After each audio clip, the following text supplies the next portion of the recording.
আর জানলে কি আর করতাম গুনাহ বাবা মাওলানা, আর না জানিয়া ভুল করেছি। এই গজল কি বলা যাবে কিনা? প্রিয় ভাইরা আমার, একটা জিনিস আপনাকে লক্ষ্য রাখতে হবে যে এখানে যে বলতেছে আমি জানলে কি আর করতাম গুনাহ বাবা মাওলানা, এটা আসলে ভালো কথা যে আমি যদি জানতাম তাহলে তো আমি এই গুনাহটা করতাম না।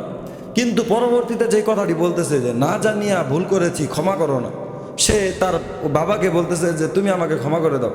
এই কথাটার মধ্যে সমস্যা আছে। কেননা আপনার একটা জিনিস মনে রাখতে হবে যে এই বিষয়টা যে আমি না জানিয়া ভুল করেছি ক্ষমা করো না, ক্ষমা কি করার মালিক একমাত্র কে? আপনারা বলেন একমাত্র কে? আল্লাহ তাআলা। আল্লাহ ব্যতীত অন্য কেউ ক্ষমা করতে পারে না, বরং আল্লাহ তাআলা ছাড়া আর কেউ এই তওবা কবুল করার ক্ষমতা কেউ রাখে না।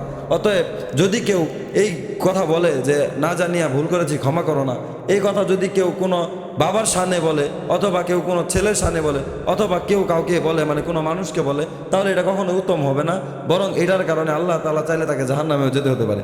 এই জন্য প্রিয় ভাইয়েরা আমার, আমাদের গজল শোনার ক্ষেত্রে এবং গজল বানানোর ক্ষেত্রে, গজল বলার ক্ষেত্রে এটা অবশ্যই লক্ষ্য রাখতে হবে যে আসলে আমি যেই গজলটি বলতেছি সেইটা আসলে কতটুকু শরীয়তসম্মত, অথবা সেই গজলটি বললে আমার জাতির কি ফায়দা আছে বা আমার নিজের কি ফায়দা আছে।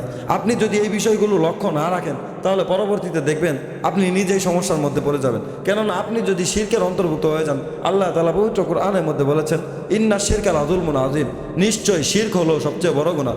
আল্লাহ তাআলা সমস্ত গুনাহকে মাফ করে দিলেও এই শিরকের গুনাহকে মাফ করবেন না। এই জন্য প্রিয় ভাইয়েরা আমার, আপনি দয়া করে এই গজলগুলো বলার আগে এবং গজলগুলো শোনার আগে অবশ্যই ভালোভাবে বুঝে নেবেন যে এই গজলটা আমি শুনবো নাকি শুনবো না, এই গজলটা আমি গাইবো নাকি গাইবো না।